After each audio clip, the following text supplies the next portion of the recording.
আদম ও হাওয়া যে জান্নাতে ছিলেন তা জান্নাত ছিল না, বরং স্বর্গ ছিল। জান্নাতের রক্ষক বললেন, আল্লাহ আমাকে আদেশ করেছেন যে মুহাম্মদের আগে কারো জন্য জান্নাতের দরজা খুলতে হবে না। এটি স্পষ্ট প্রমাণ যে আদম জান্নাতে ছিলেন। জান্নাতে নন, স্বর্গ এবং জান্নাতের মধ্যে পার্থক্য রয়েছে।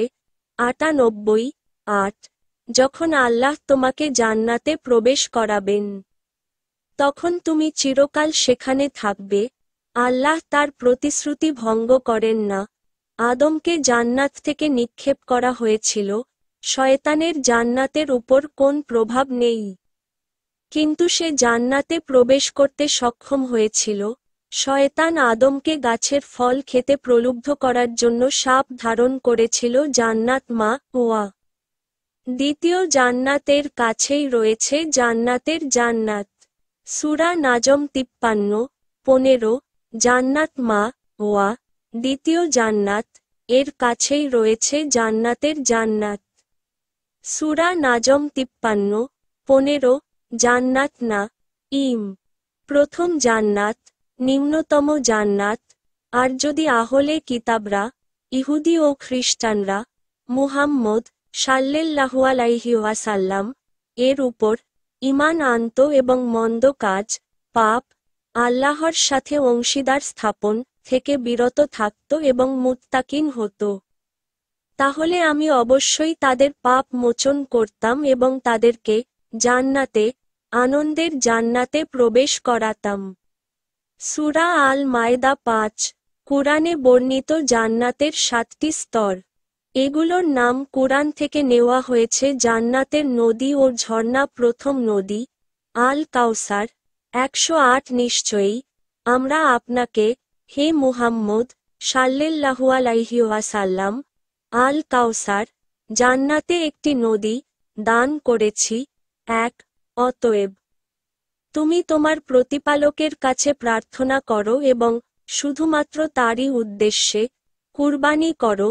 ২ কারণ যে তোমাকে, হে মুহাম্মদ সাল্লাল্লাহু আলাইহি ওয়াসাল্লাম, ঘৃণা করে।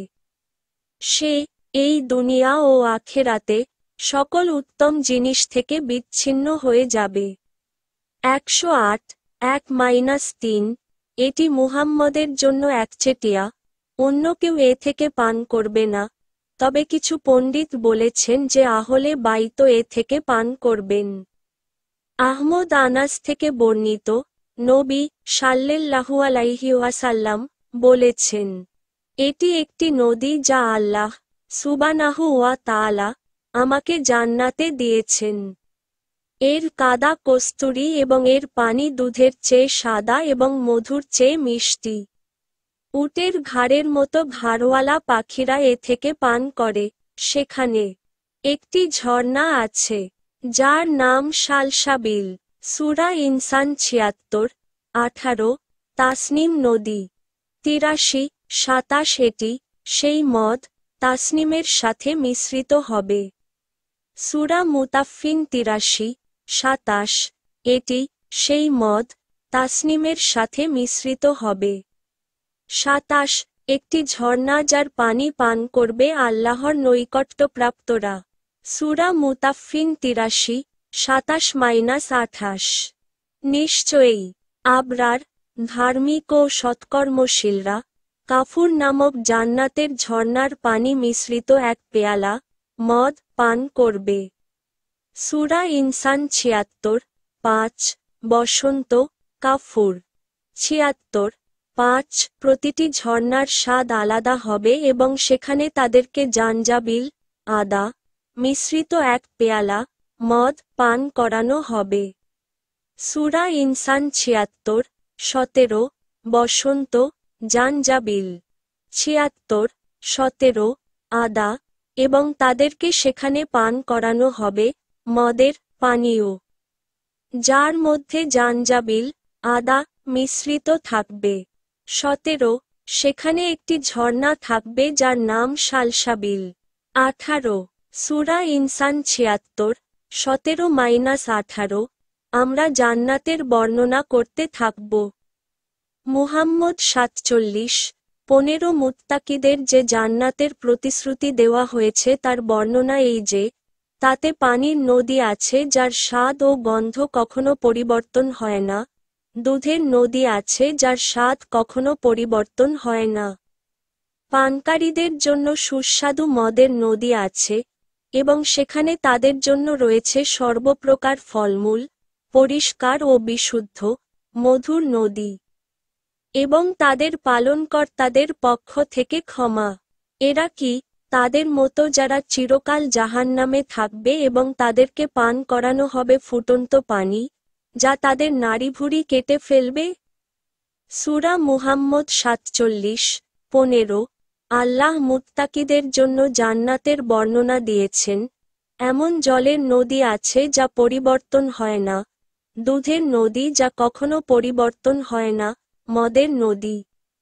বিভিন্ন ধরনের, প্রতিটি মদের নদীর স্বাদ একে অপরের থেকে আলাদা। দুনিয়ার মদ মানুষকে মাতাল করে। জান্নাতের মদ তোমাকে মাতাল করে না, অথবা তোমাকে বমি বা মাথা ব্যথা করে না। যারা দুনিয়াতে মদ পান করে তাদের জান্নাতের মদ পান করতে নিষেধ করা হবে। তুমি কি বলছো যে জান্নাতে কোন মদ থাকবে না? মধুর নদী। দুনিয়ার লোকেরা মধুর সাথে চিনি মিশিয়ে খায়, কিন্তু জান্নাতের মধু পবিত্র। তুমি কি বলছো যে জান্নাতে কোন মদ থাকবে না? মধুর নদী। দুনিয়াতে মানুষ মধুর সাথে চিনি মিশিয়ে খাঁটি মধু দেয়, কিন্তু জান্নাতে মধু পবিত্র। আল্লাহর কাছে কিছু অতিরিক্ত আছে।